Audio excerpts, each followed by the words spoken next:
Hello, welcome to 4 Minutes Closer to God. My name is Doug. Today I wanted to talk about original sin. So in our world history in 4 minutes, we talked about three major early Bible events: the fall, the flood, and the Tower of Babel. So from the fall, Adam and Eve's sin, we get a doctrine that comes through the church called original sin.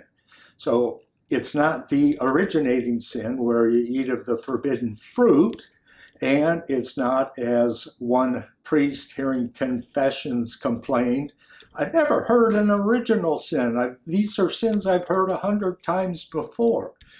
The doctrine of original sin is one that's disputed in the Christian church and was popularized by Augustine, who is this famous theologian born in 354 AD and died around 430 AD. And in his wrangling or controversy dialogue with Pelagius, developed his understanding more thoroughly regarding the transmission of sin from Adam through all humanity by way of our being caught in his sin and the guilt of it because we are in his line of genetics.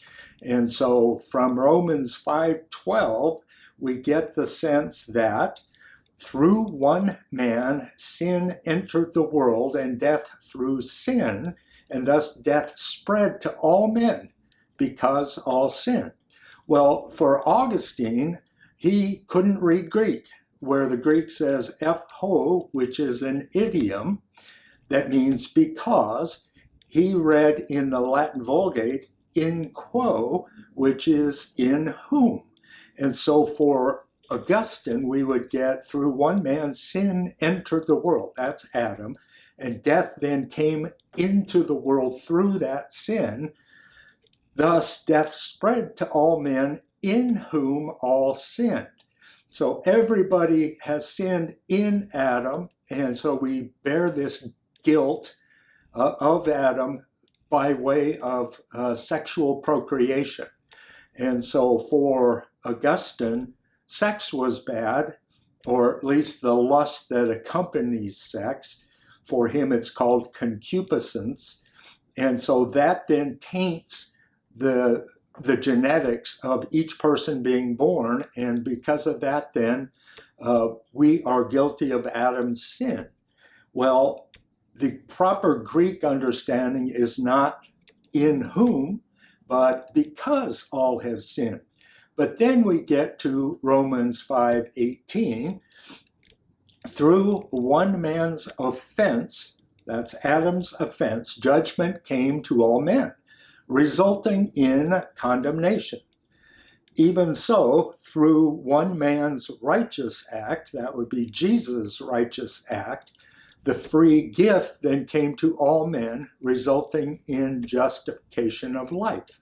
So faith in Jesus will undo the sin that is part of Adam's legacy to us. And so we are not sinful in the guilt of Adam, but we are sinful in the world that we live in and the culture that has developed out of this sinful nature.